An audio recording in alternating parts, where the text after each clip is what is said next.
Paris. So that in 2017. So after that, I joined Johnson & Johnson as an intern. And in Johnson & Johnson, that's where my real, I came across real applications of data science in an industry. And Johnson & Johnson is a big organization, right? It's an American organization. It's a big organization. And anything that you want to do requires a lot of efforts. And I'll come to that, why efforts are needed in order to understand anything that has to be deployed in a big industry, a big company. So I joined in Johnson & Johnson, and I kind of started understanding supply chain. I started to understand how supply chain can leverage machine learning. A very, very important aspect of supply chain leveraging machine learning is forecasting. Okay, forecasting is one of the key important things that supply chain has to deal with. Apart from that, there are so many use cases that a supply chain could deal with, like optimization problems, right? Like prediction of pattern recognition of expired products. So inventory is a huge cost for a supply chain, right? How can you minimize the cost for the supply chain industry, right? How can you optimize that particular platform, so that you're not wasting on inventory, but you're also not losing out on sales, right? So Johnson & Johnson gave me that perspective, but simultaneously I was also building dashboards, right? So when I come to the following discussions, so what you have to understand is that you are not just restricted to machine learning, deep learning, and fancy stuffs, right? So you also have to be good at business intelligence, right? Because a lot of different companies are at different stages of analytics, right? We'll come to that in our following discussions. They are at different stage of analytics. Some of them are just reporting. Some of them, companies like Google and Facebook, they are taking prescriptive analytics to the next level. Some companies are just reporting and taking business analysis and building dashboards, right? So to fit in everywhere, so you have to have a very, very balanced portfolio. So like I said, I was building dashboards. I was doing SQL queries. I was building Tableau dashboards. I was doing machine learning. I was doing artificial neural networks. But then I realized that I really want to go deeper into data science. I want to really go into the helm of data science applications. That's wherein I joined UnitedHealth Group as a data scientist, and I happen to be lucky to be a part of this particular team, which serves the organization horizontally, in the sense that it operates for different teams. It creates data science opportunities for different teams. Finding use cases for different teams. And a critical aspect that I've realized in UHG is that it's not about just, as a data scientist, it's not that if you want to really grow in this field and take this to the bank, and you can really trust this statement what I'm going to make right now. If you really want to grow in this field, do not restrict yourself to coding. Do not restrict yourself to be a person at a back-end person who is going to just do a model.fit and a model.predict and tune hyperparameters. Never do that. If you really want to grow in this field and you want to really be an expert in this field, go out there, find out use cases, talk to the business, communicate it with them, that how you can. That's why the back-end knowledge of machine learning is extremely important, because you have to educate your stakeholders to understand that how ML can help your solution, or how ML can help some problem of yours, because they are working in silos, right? A particular team, a business team, will be working in silos. They know that they have a particular pain point, but they do not know what can solve that. That's where you will come. That's where you will come. You will communicate to the stakeholders saying that, yes, this is the potential ML problems that you have. This is the potential problems you have. This can be solved by a business. This can be solved by automation. This can be solved by machine learning. Okay, now given these machine learning problems, what all the things can we do? How can we deploy it? How can we integrate this to the existing system? Very important fact. You do not want to create standoff solutions that that somewhere lie in the server and no one is even bothered to see that. No value created, right? Very, very important part. have project management skills along with your data science, right? Do not just be a backend developer kind of a suit wherein you just go there and code out and come back. No, if you really want to grow, become an expert in, have certain skills of communication skills, program management, all these things, so that you can understand the stakeholders and really take solutions to deployment and create value for the organization. That is extremely important for a data scientist. So that's what I have been doing for, and you do not need to be an expert in everything, right? It's not that you have to be an excellent coder. You have to be a business MBA guy to do this. No, create a balanced portfolio for yourself, right? We call data scientists as jack of trades. We won't say master of none, but always see the positive side. Jack of trades, right? Read a lot of literature and how business can utilize data science models. That is what will create value for you. Now, it's not that if you tune a random forest from 82% to 83%, it's not going to impact that so much as you know where to apply random forest and solve a particular problem. Okay. So I think, Shubhi, that was indeed a very interesting approach to start the session, where you kind of not only walk through your background, but you also laid down some very important aspects as to what people really need to keep in mind when they are entering this field. Now, before we go to the next question, Subhodeep, I think there was a small glitch, and a lot of people, I think you seem to be really popular. Some close to 600 folks have logged in, and since Zoom allows only 500, the others are on YouTube. So. Okay. So it looks like a lot of people like your hairstyle, I guess. A lot of these folks have recently joined INSAID, and many of them actually don't know you, but there are a few who are studying under you currently. So, friends, for the folks who have joined just now and people who are finding challenges with your links, Subhodeep is one of our star faculties here at INSAID, and he also happens to be kind of a really popular data scientist out there. Now, Subhodeep introduced himself and he talked about his life, wherein he talked about his education, and then he talked about how did he walk into the corporate world, how did he build his knowledge around why does somebody really need to learn data science, because what he saw was managers were taking decisions which were basically, we call it as experience, but technically what is experience? Experience is nothing but data that these guys have acquired over the period. It looks like it's an intuitive decision, but somewhere behind the scenes, somewhere in the mind, deep in the mind, they're still doing that data science internally to kind of come with these answers, which seems to be intuition for us, and we call it as experience. However, intuitions can go wrong. Okay, intuitions can go wrong because think of all these big use cases like Nokia, BlackBerry. That was all intuition. They never realized that their product is going to get outdated so fast. Okay, so oftentimes intuitions can go wrong, and that's where Subhodeep realized the importance of data science. Coming from a non-programming background, I think he's one of our best, I would say, person that whom we can look up to, or we can look up for inspiration as to how did a non-programmer really get into the world of data science. Because one, data science is not about coding. A lot of people are under this misassumption that you got to be really hardcore programmers and you got to waste infinite hours to learn, become masters of Python. The answer is no. You really don't need to waste your time learn to become an expert in Python. Okay. Rather, invest your time to understand your data well enough. If you understand your data well enough, and possibly slowly, once you go across the different topics of data science, you learn more deeper topics, you can associate what kind of solutions can really solve your current problem that you have in data science. So this is what Subhodeep explained all of us, friends. Now, for all the folks who missed out, we're extremely sorry for the challenge that you faced with the YouTube link. I hope it is fine now and all of you are able to watch Subhodeep live. So Subhodeep, there's an interesting aspect that I read about your background, and you talked about once, if I remember correctly, you spread the idea about the 4 phases of analytics.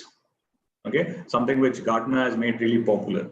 So can you kind of relate this idea and tell something that you might have used in your corporate world and in your professional life? How did you use this idea and evolve over it?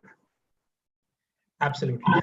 So very interesting question, Suchit. So let me address this. So we all know, whenever you start your journey on data science, the first thing that will pop up on your Google search would be 4 phases of analytics maturity, namely the descriptive, diagnostic, predictive, and the prescriptive. Right now, what this essentially means So I'll tag along the roles that are available in the real world and what do these mean, right? So the descriptive analytics is basically something very basic, right? Something which is right. Okay, yes, sharing. Okay, so basically, descriptive analytics is basically when you are trying to see what is there in the data, right? It could be as simple as a pivot table. It could be as simple as a VLOOKUP and taking a average across different variables, right? Very, very simple, right? Nothing very complex. It could be as simple as generating certain SQL statements and getting some data from the server, right? It could be as simple as building a Tableau dashboard around certain business KPIs, right? Does it mean it's not important or does it mean it's boring? Depends on your interest. It could be boring, depends on your interest. If you want to really do advanced analytics and you're given a task of building a dashboard, it might become boring. But is it important? Yes, definitely it's important. Because see, if you look at this particular data science maturity in the organizations, different organizations are at a different level of analytical maturity. Certain organizations are just building, they're just getting funding from the business and they are starting to build starting to build their analytics team, right? Now when the business really starts building analytics team, right? So they will not delve into prescriptive analytics directly because they have to proceed very in a streamlined way. It's not that suddenly I wake up and I want to do machine learning. No one is going to give you machine learning projects like that if you do not have credibility, right? So typically a business in a team, what it will do is it will start with simple descriptive analytics frameworks. When you mean descriptive analytics, they will create some dashboards. They will organize their databases so that everything is at the same place. Data harmonization, very, very important in big organizations. So this type of roles are basically BI roles, right? Business intelligence roles. Essentially covering your Power BI, Tableau, ClickView, SQL skill sets, right? So if you want to go into a BI role, is very, very extensive in the industry, right? A lot of organizations are coming up with BI roles. So you would have a lot of quantity, right? Quality is debatable. How much you're satisfied with the job depends on the type of work culture that organization would have, but there's a lot of quantity. So it's always good to have a BI background or a skill set so as to fit into any place that you might require at certain point of time. Coming to the next part is the diagnostic. Okay, so what are diagnosis? More about what has happened exactly. Diagnosis, right? Like a doctor. What is the problem that is existing in the system? So there are multiple frameworks like a fishbone diagram, root cause analysis. All these things will exist typically to do kind of analysis on what has happened. You can also do certain trending charts to understand what has happened in the existing particular process and to understand what could be done to improve it. Now, coming to the most important part, which many of the organizations are wanting to be predictive. Okay. Now, predictive is wherein your ML models will come into picture. Now, when we are talking about predictive, right? So it's basically a lot of things could be coming under the predictive analytics space, right? So it's not just predicting something. It's not a typical classification problem or a regression problem that you have been doing, right? It's not just that. Yes, it is also that, but it is not just that. So there are a lot of things that could be predicted. I'll come to certain use cases that I have been doing in UnitedHealth Group.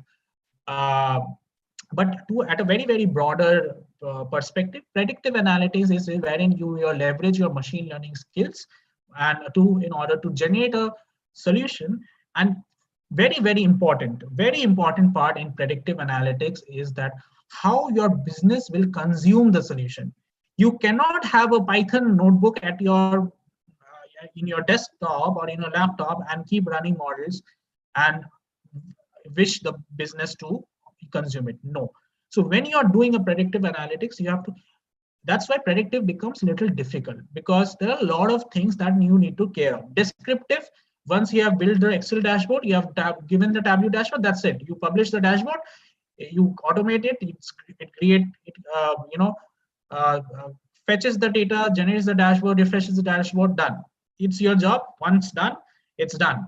Predictive is not that easy. Predictive, one is that you have to create the solution, see how the business can consume it. Very, very important.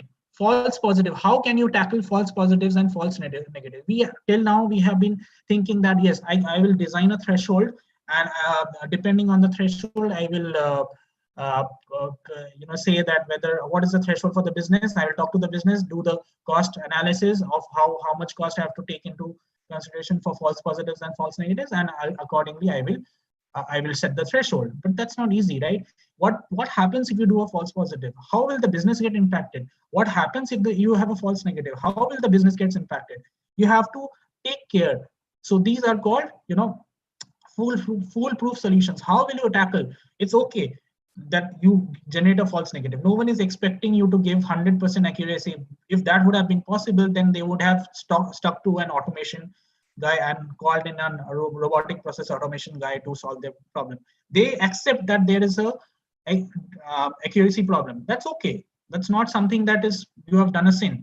But what you have to tell the business is, if you get such a problem, then what will you do? So that is what your predictive analytics is, a thought process, right? It's not just the model.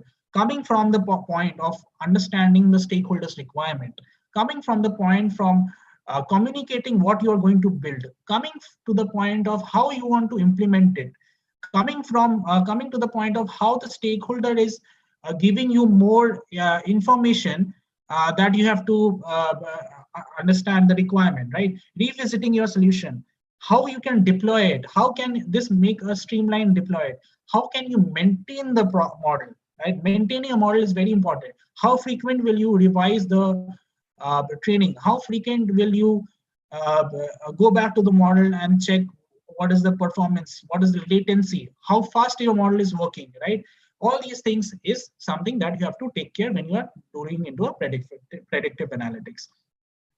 Finally is the prescriptive analytics. Now this is the gold standard in any analytics company, right? This is what you would want to be. Now, but this is not very easy, because prescriptive brings in optimization, right? It's not just saying what will happen, it is also saying how you can tackle this, right? So you're also given an actionable insight, or you're doing that actionable insight. If that is something that can be done through a bot, you're doing some actionable insight, you're affecting that change, right? So it's an optimization. So let's say, for an example, Johnson & Johnson, if I want to, let's say I was doing a pattern recognition problem. What is a pattern recognition problem? So given certain features, simply given certain features of lead time, their shelf life, their forecasting accuracies, their inventory management KPIs, I wanted to predict whether what is the probability of this particular SKU, they call stock keeping units in supply chain. How will I,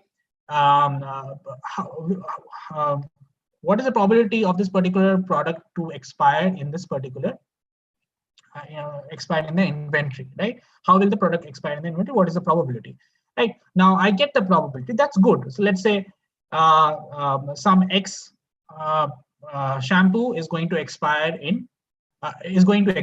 right, in a stipulated time that I've already mentioned, right? Let's say 6 months.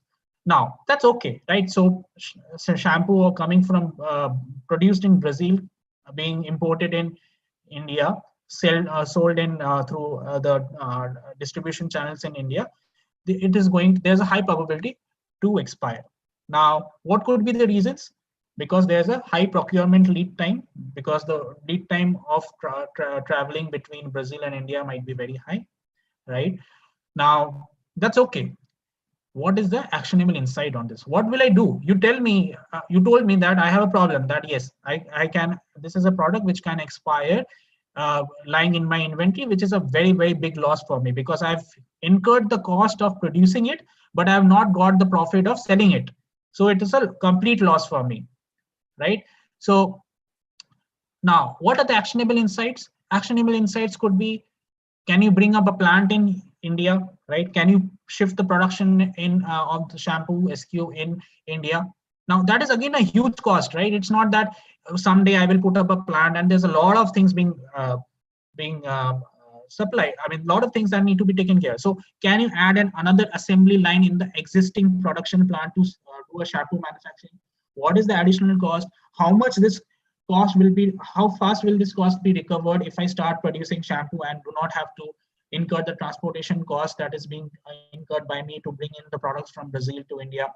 Right? What will be the savings in the expiry? So all these things encompassing will give you a prescriptive analytics model, which is basically an optimization problem in addition to the prediction, right? So it is a culmination of predictive analytics. It is a culmination of simulation, because simulating what is the best case scenario. Using a Monte Carlo simulation, you have to tell me what is the best case scenario. If I sell shampoos, let's say one standard deviation away from what I have been selling last year, what will be my recovery cost? If there's a problem, right? If I sell it one standard deviation low compared to the average that I was selling last year, what will be the loss for me? How will this affect in getting my ROI on the new assembly line that I want to bring in, right? All these things that have to be incorporated, right? So this becomes a very, very difficult and a more holistic problem. That's where you will generate actual value for your solution. It's not that every time you have to do a prescriptive analytics and every problem has to be a prescriptive analytics. No, but you have to identify which is a prescriptive and which is predictive. Like I said, if I just tell you that this is going to expire and this is not going to expire, so what will I do? So this is a predictive prescriptive problem. But if I can say that whether this particular person is going to have a lung cancer in 1 year or is going to have an imminent heart attack in 6 months if he continues that lifestyle, that can be a predictive problem, because that rest is up to the doctor to find out what, because we are not in that particular field or study where we can be expert in recommending the next best course of action. But ultimately, this is where the analytics maturity for different companies lie. Right.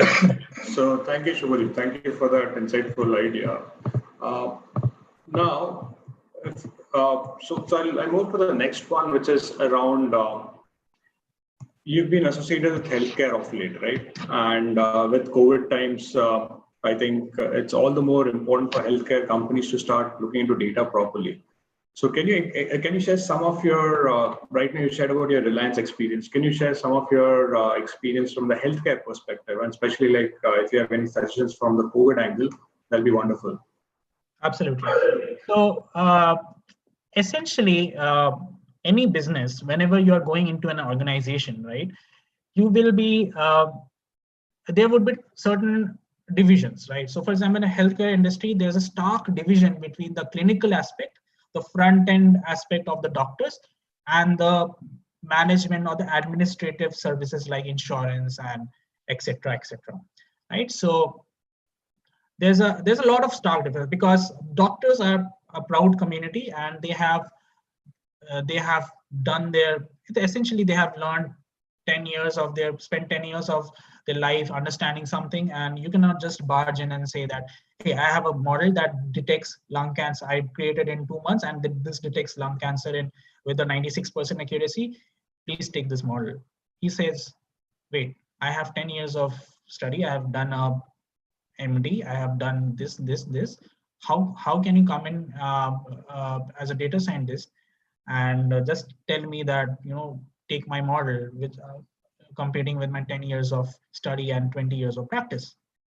So, and this is going to be a problem in many cases, not just the doctors, it's going to be a problem in many cases, right? So when you become leaders, data science leaders, probably when you're in mid-level management, it will not be so influential, but when you go into a top level management, when you're directors, senior directors of your different teams, this is a very, very essential thing that is you need to take care of, right? How will you influence or how will you go into a business and make them understand that I can solve a problem with machine learning better than you, that you have been doing it for the last 30 years.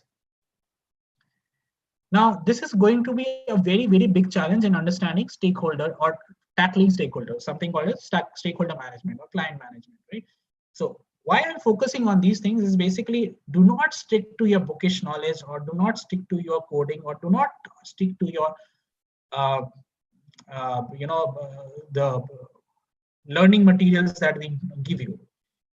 Learn different skills of how you can create value for the organization, right? So one of the key aspects of understanding stakeholder management is how you can convince him in order to take your product or take your service, pay for it, and convince him that I'm going to do a better job than you. Now, this is what United Health Group is broadly, classified into the two categories that I said, that medicinal, the clinical part, and the management part. And in the clinical part, there are a lot of potential use cases that we can tackle with. Now, recently, there are studies on how we can improve healthcare at a value, right? How we can give, because in US, healthcare costs are very important, right? So how we can generate or give healthcare at a value which is customer friendly also, right? So in such cases, how can we prepare diagnostic models which are automated to a certain extent, right? We are not saying that we are going to challenge doctors. We are saying that we need to aid doctors. We need to help them. We need to assist their decision making, right? You cannot do a transitional. This is called a paradigm shift. If you talk in business terms, this is called a paradigm shift. When you're replacing a human with a machine, right? So it's not going to happen over one day. It is going to take years and years of confidence from the doctors, years giving good value to the doctors, and years of businesses understanding that this is helping, right? So you cannot just go in today and say that here's a lung cancer model that I prepared, please take it into consideration. No. So what you have to do is you have to create analysis which aid the doctors in the diagnosis. For example, COVID situation, right? There's a lot of debate about how you can make this COVID detection faster, right? So there are a lot of papers that have come up, and many of the papers have suggested, can you prepare a image detection problem? I mean, can you use the convolution neural networks and certain supportive items to detect whether this particular person has COVID infected pneumonia? And because this will essentially become a touchless testing, right? Because you understand that a COVID testing will have to, what you have to do in a COVID testing is you take a bud, like a Johnson's bud, you take a swab and insert it into the nose and the throat very deep. Now what is the problem in this? It creates discomfort to the patient. Moreover, there was a case study that many doctors, because you do that swab insertion so deep in the nose and the throat, you get a nauseatic feeling, and many patients throw up on the doctors. That's a potential hazard for the doctors. If a COVID patient is throwing up on the doctors, there's a high chance that the doctors will get affected, right? So can you introduce a touchless testing system like a detector, which can detect whether the COVID, whether the patients through the X-ray of the lung, can we detect whether this particular patient has COVID, right? And there are certain researchers, I think in South Korea, they've also done this, if I'm not wrong. They have really done this. And if you see the South Korean way of tackling COVID, you will see how they have leveraged analytics into tackling COVID. And you will be amazed how they have used this particular machine learning. Is not just a buzzword. It really, if you apply it in a proper way, you really can create wonders. You just see that particular analysis on the case study on South Korea, how South Korea has dealt with this.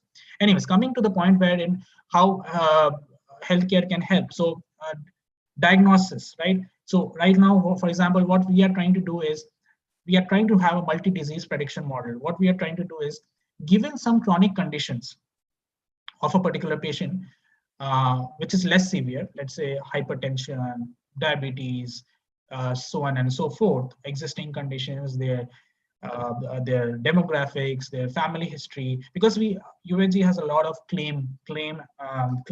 Basically, UHG is a claims business, right? It's an insurance business. So it has a lot of data of claims for the patient. So given the patient's data, can we predict whether this person is going to get a heart attack in the next 1 year, right? Whether there's a possibility of imminent heart attack in the next year, or given diabetes and a CKD, which is a chronic kidney disorder, can he develop something? What is the probability of entering into a dialysis in the next 2 years or 1 year, right? And this is essentially what it does is it can also lead to a change in the lifestyle, so as to, because when you tell him that yes, if you are going to maintain this, your probability of getting a heart attack is 0.6, it will essentially do two things for, which is a win-win situation for both. One is going to save the patient's life if he heeds to the advice. Second is going to drive down the costs for the company as well, because if a patient has a heart attack, he ends up in the emergency response, UHG has to pay for it because he has been uh, uh, giving the premiums, right? So I have to pay for him. So that's correct. That's what I have to do. But that's a cost to me, right? How can I prevent that, which is a win-win situation for both, for the patient, because ultimately he does not end up in an emergency response service, and also how can I say how can I save my costs as well, right? Then existing prediction of existing conditions like lung cancer detection, TB detection using X-ray and various blood profile of the particular person, right? Prediction of acute disease incidents depending on some chronic conditions that we have already talked about, right? Telemedicine, right now due to the COVID situation, a lot of emphasis is going to be, you can also think of apps that you want to build, go to Practo, talk with Practo. If you have an idea, talk with Practo, develop a solution, talk with Practo and see if they can fund it for you, because a lot of uh, solutions are going to go into the telemedicine space because of this particular COVID. People would want to, everything is now home delivered, right? So why not medical care be home delivered if it is not severe as such, right? So you can think of such ideas if you want to really be an entrepreneur and understand what is going on in the space of telemedicine, right? So right now, can you create a chat bot wherein you enter certain diagnosis? Let's say I'm suffering from stomach ache, I have this, and it kind of gives you the next best step you need to do. Also, you have to suggest a doctor. It's not that you can do it independently initially, because that will create a lot of legal issues, or maybe also does not build that confidence to the customer. You can suggest a doctor as a disclaimer, but definitely those things you can have. Simple thing: do a web scraping on the WebMD. Take all the WebMD, PubMed, and all these things will have a lot of information on the symptoms, uh, the corresponding symptoms, preventions, treatments. Just scrape it through. Create a chatbot out of that. Scrape it through. Create an interface. Uh, Launch a product. Person will come up, enter a problem, suggest him what is the treatment, what is the next best step, what is the medicine that you need to take. Consult a doctor. Sell it to Practo. Right? So these are the little things that you can do in the diagnosis space. Coming to the administrative space, a lot of things on how can we automate manual intervention. So in a claims business, so if you see the UHG's workforce, UHG is a $240 billion company, $260 billion company, I think. It's a Fortune 5 company. And you see the number of employees that have. It has 300,000 employees. This is just the payroll employees, right? So it's a very, very manual heavy company, right? Workforce heavy company. So how can you automate such things so as to repurpose your FTs. What you call FTs is full-time employees. How can you repurpose your FTs in certain different things, right? So for example, building up optical character recognition. Um, so there are a lot of claims that are coming into the system, and there's a huge amount of workforce that is required to take the claims data and enter it into the system, right? There's a huge amount of workforce that is required to do that. Can you build an OCR, optical character recognition solution, so as to um, capture those information from the document and put it in the database and just allow the worker to check? It's not that your OCR solution is going to be 100% correct. That's not going to happen at least at this particular point of time.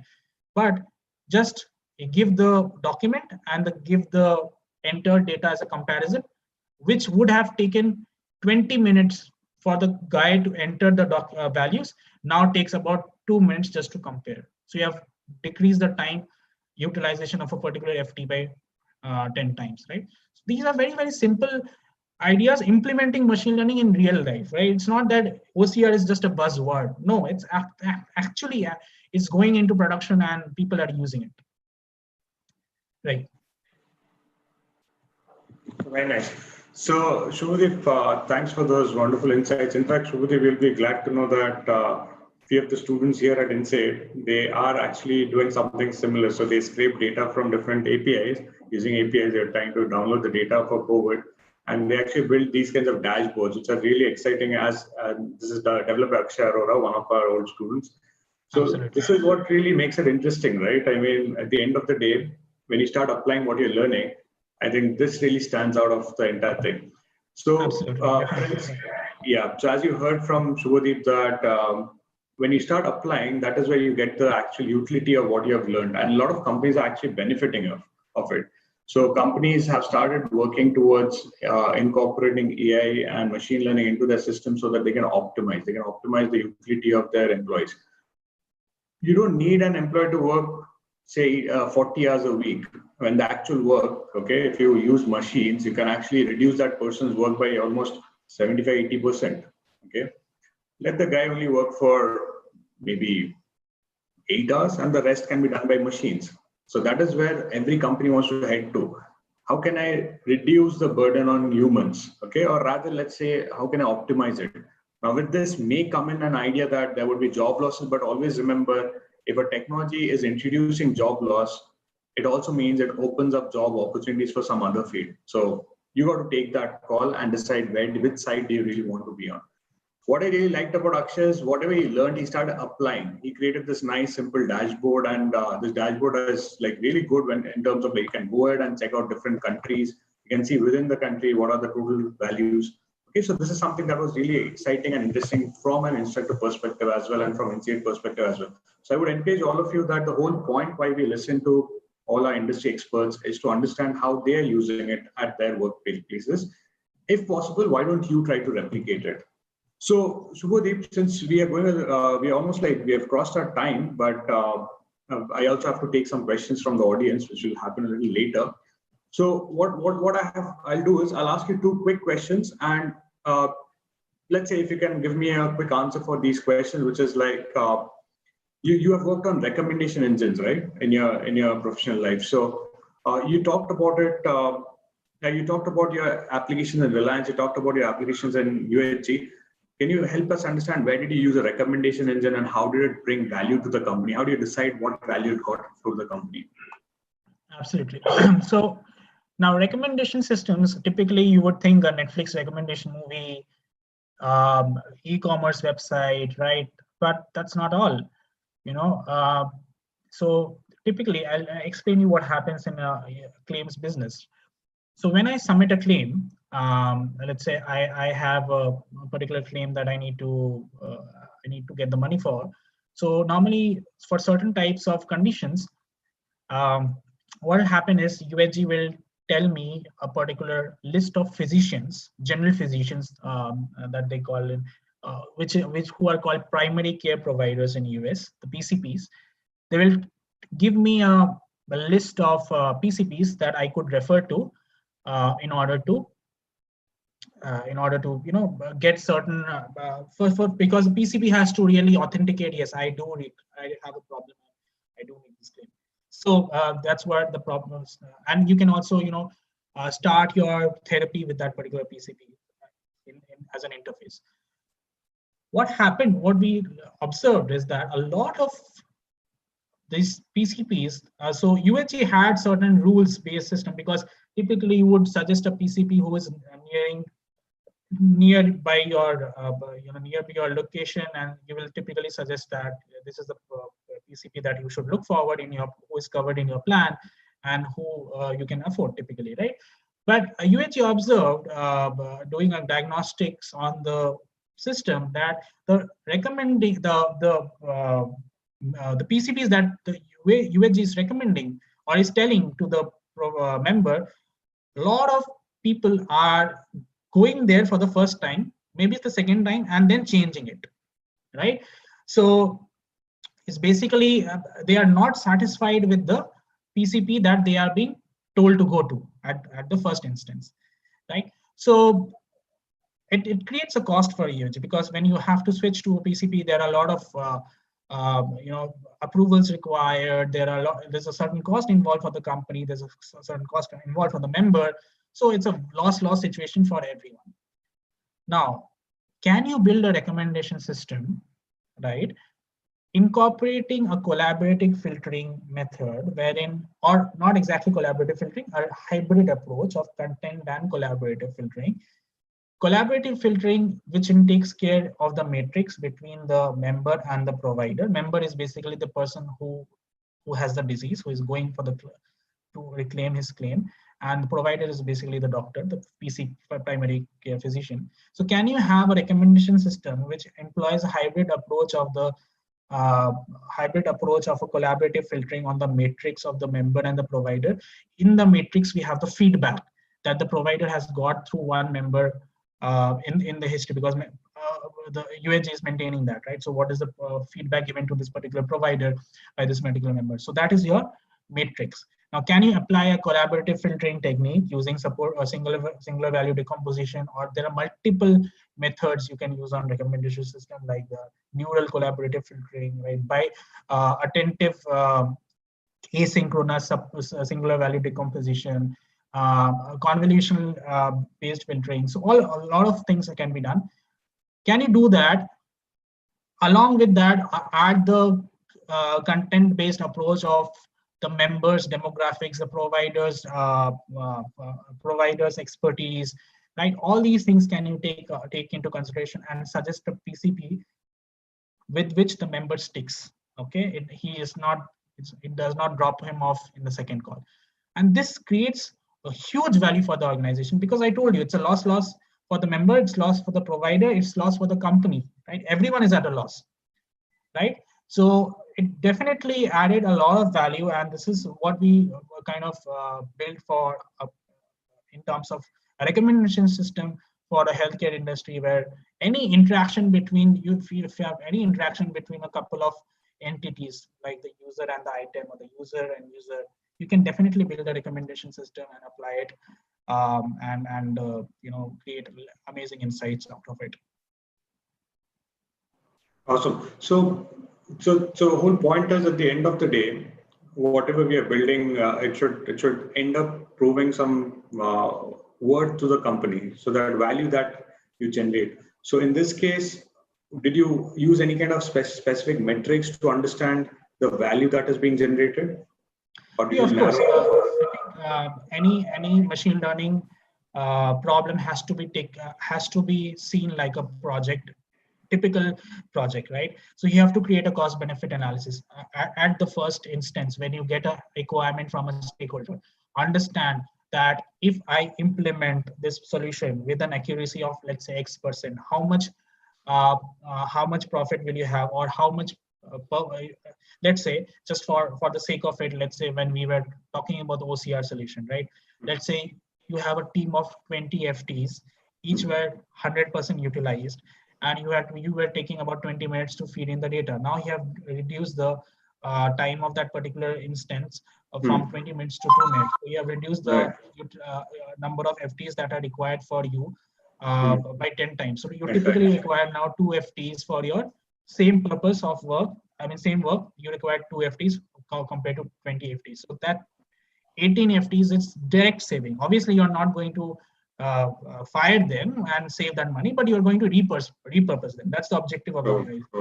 You want to repurpose them, then saying that, okay, now they are free from this work, can I involve them in a more productive work? Yeah. I think this is a standard thing that Amazon follows left, right, center. They build a team of 100. I mean, they scale up a team of 100, okay, and they keep optimizing and probably get that 100 people to 2 people, and then use those 98 people for another optimization. Exactly. That is how a company like Amazon does such kind of scalable work. So awesome stuff, Subhodeep. So Subhodeep, I think we crossed our time. One last question, since you are a person who's actively kind of associated with the world of NLP, natural language processing, by the way, friends. Can you help us out with what is happening in the recent times? Something that is very exciting, something that is very powerful, something that would possibly change the future for us. Right. So if you're talking about such a influential thing, is one thing that we want to definitely refer to is called the GPT-3 model that has been launched by OpenAI. It's a startup that is being funded by Elon Musk and I think by Microsoft as well, if I remember correctly. But Elon Musk is definitely an investor there. Now they're saying that GPT-3 has learned over all the internet, whatever information is present in the internet, it has learned a language model, and it is training on 175 billion parameters. The parameters being the weights and biases that you have in the neural network, 175 billion of them. Now they're saying that it is a very, very powerful tool in the sense that you can write anything in English and you can generate a code out of it, like WordPress, how it revolutionized the web creation environment. Same thing if it does for any kind of code, right?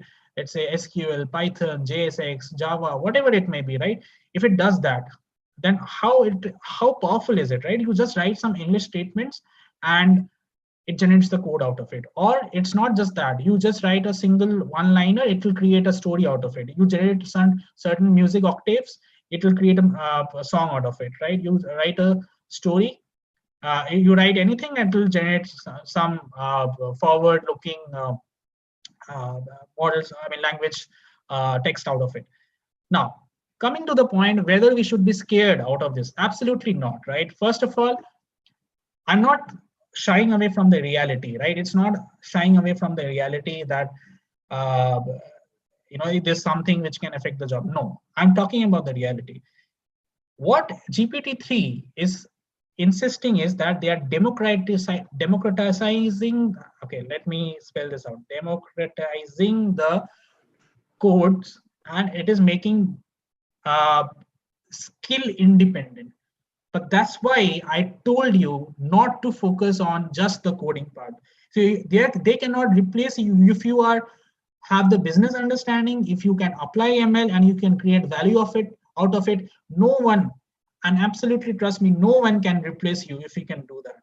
If you are a coder, anyone can replace you. If you are a MBA, I can go to a campus again and recruit. But if you are a person who is integrating all of these, right, and creating value for the system, why would an organization think of even replacing you with any technology? Because GPT-3 is a way of doing certain things. What is the way, how to be done, is something that you have to tell. For example, Java people, did they get offended when Python decided that I can generate a random forest library with 2 lines of code? No, right? Because random forest is still a 2 lines of code. Are coders gone? No, because they still will prefer a coding background for a machine learning expertise. As long as you have the understanding of the business, creating value, maintaining, doing project management, understanding how ML can impact, if you can encompass this, there is no threat absolutely to anyone out there. GPT, and it's a long way. There are a lot of issues. There are, I don't know, people if they can accept it publicly. There are a lot of issues of fake things that can happen with GPT-3. But eventually, I think that's, I mean, we do not need to be afraid of. You have to think how we create value and not be working in silos as programmers. True. So I think that is where people who get scared are because they are just thinking unilaterally. So if you're thinking in a single direction, that is where these things really scare you. But if you think laterally, okay, you think from a different perspective altogether, GPT-3 can technically make your chatbots way more superior than what it is right now. GPT-3 can make your Excel sheet way more superior than the way you're working on it right now. GPT-3 can make everything superior the way you're working right now because GPT-3 is going to assist you. It's not going to take over you because you are the human after the solution, right? You just can't replace a human brain like that. GPT-3 may have been trained over the entire internet, but that doesn't imply that it's smarter than a man. It is good at figuring out patterns and giving you solutions, but it just cannot be better than a human. Okay, so that is where the world is currently like. There's a lot of noise right now. There's a lot of people kind of screaming about GPT-3. Oh my God, it'll come and change everything. No, GPT-3 is going to make it much better now. What you found it difficult, say 2 months back, to create a nice chatbot, which was much more interactive and much more sense-making, with use of GPT-3, it'll be probably a few thousand times better. So that is the value that GPT will actually get in, but obviously it'll take its own sweet time. GPT-3 is still in testing phase. It's not even opened up. It's not even released. Nobody can really purchase GPT-3 directly. It's only given to specific people on request. So that's where the world is right now. But yeah, always be open-minded that as the world of data science and AI keeps growing, how can you come up with more valuable solution? And when I say valuable, just see how does it impact your business? How does it improve your business? Okay. If you are a person who keeps thinking on these lines, you don't have to worry about technology. You don't have to worry about coding. You don't have to worry about knowing extreme stats. Understand your business, solve your business problems, and that's how you grow in the world of data science. So, Subhodeep, thanks a lot for your time. I know I've crossed your time big time. One final question. I think I wouldn't be able to take up any questions from the audience today, but before we part, you already have given a lot of valuable information to our friends out here. But for the folks who are just getting started, a lot of these things might seem really complicated, really daunting, and it sounded like probably Greek and Latin if I think it from a perspective of a fresher who's just getting into the world of data science. So what would you recommend them? What would you recommend somebody who's currently undergoing, say, machine learning, trying to get started with machine learning? And what would you recommend to the last piece of the puzzle where people are learning AI? So there are 3 different categories. Can you give a specific recommendation to them or a generic one which you think might help all 3? Right. I think just to answer one question, I think Shishel asked is, chatbots did take away the jobs of customer care executives. Absolutely. That's what we are. That's what we are saying is that do not be a human doing a machine work. True. Right. So if you do something which is replaceable, anyone can replace you. Right. It's not just the machine. Any human can replace you. So that's what I have been focusing since the first minute of this discussion is that try to create that value where you culminate all the skills, right? Wherein the coding is just a way of achieving that outcome. It's not going to tell you how. It's not going to tell you what. It's just a way of achieving the outcome, right? So when you are focusing on anything, it's not just machine learning. Any skill set, right? Any skill set, everything can be replaced, right? Everyone is replaceable, right? So do you live with that threat throughout that? Because somewhere in this universe, someone will be better than you, right? So will you live with that threat that someday he's gonna come and replace me? What will I do? No, right? How can I be best so that I create the utmost value out of my job, and how I can make sure that whatever I'm doing, I'm learning. If I'm a machine data scientist, then I'm learning to apply data science's real businesses. And if it is, as long as it is creating a dashboard also, that's okay. It's not that a dashboard is less fancy or less profit making than a machine learning model. Not like that, right? Even if it says that you have to create a dashboard, do create it. Learn how to create a Tableau dashboard. Learn how to do an SQL. If sometimes I said, let's say someday that someone says that the data engineer job is not there, only data scientist will be done there. So as a data scientist, you should know how to do SQL and get the data. So I'm not saying that you have to learn everything, but what I'm trying to say is know what you have to do in your data sphere, the sphere of what you're operating, whatever business you are, whatever organization you are linked to, understand the business. Healthcare, if you are understanding in healthcare, understand the healthcare sphere. If you're doing in a manufacturing, understand the manufacturing. That's wherein you will come into picture. And if you understand that, if you bring in the human touch, no worries, whether it's GPT-3 or GPT-4, nothing will happen. Right. Okay, perfect. Now, what is your recommendation, or what would you suggest? Recommendation is basically that if you're starting new, right? So I want to kind of categorize this into a coding background and a non-coding background. If you're starting new, start with basics, right?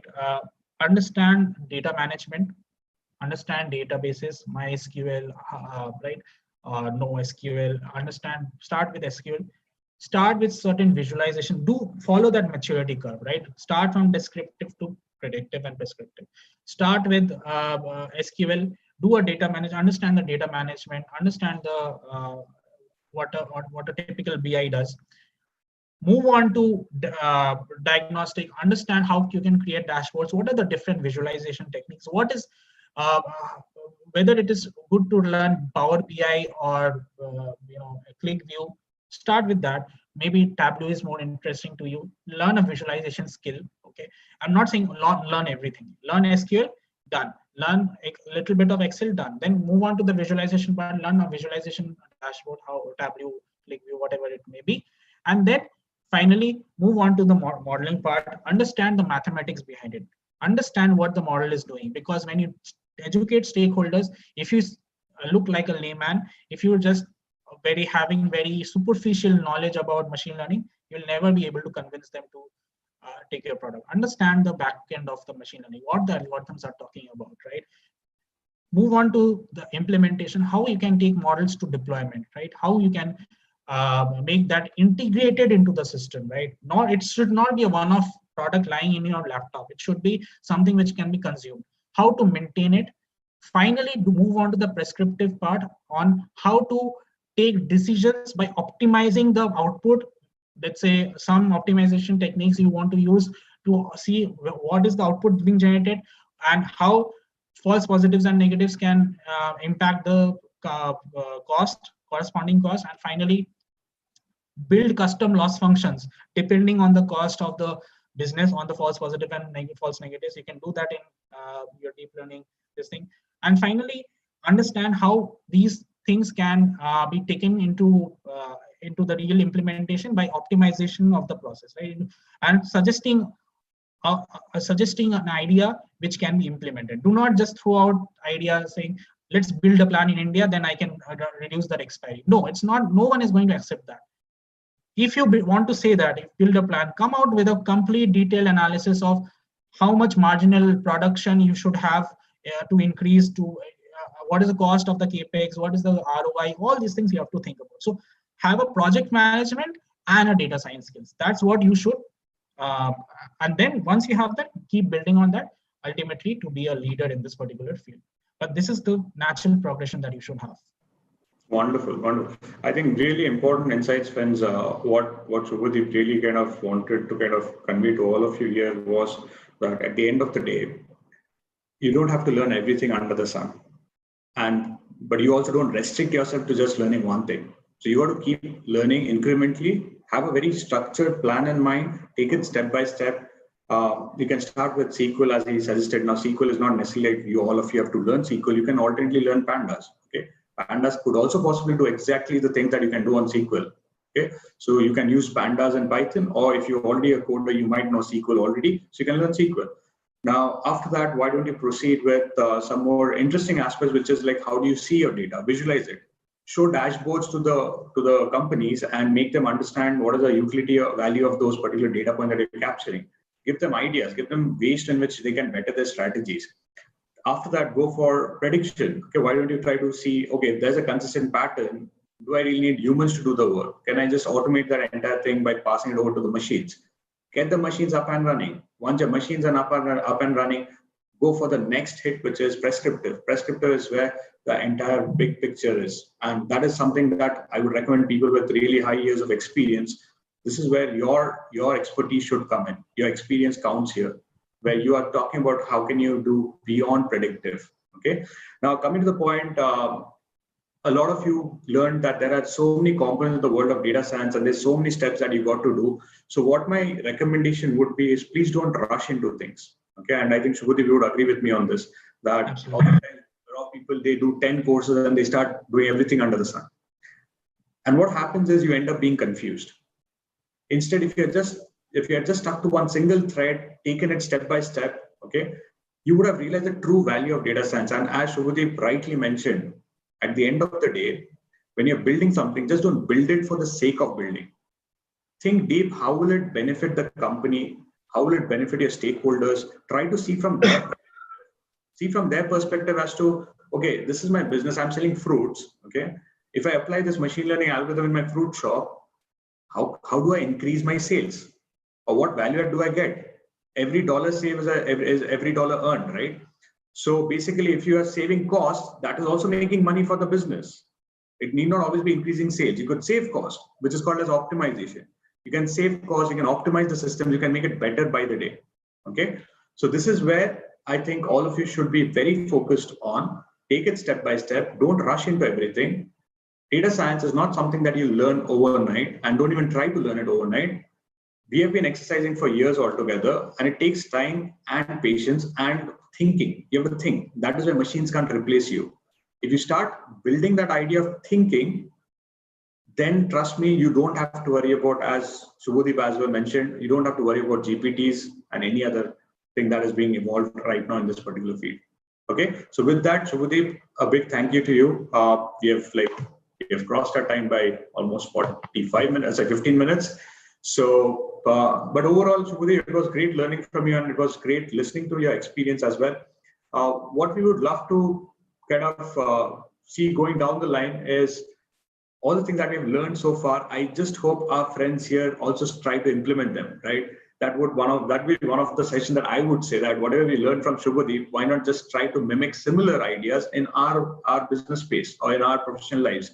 How can we kind of use these ideas and possibly see how it is applied to our businesses? So Subhodeep, great learning from you. Thank you for your time, and it was great hosting you today as well. And I think you might want to just thank your audience as well there. Thank you for being an awesome audience. Very interesting questions, and I would definitely be lucky to be hosting another one with you. Thank you. Perfect. Thank you. We may all terminate our sessions now. We are done for the day. Thank you. Thank you, Subhodeep. Bye. Yep. Bye. Bye. Take care. You too. Bye.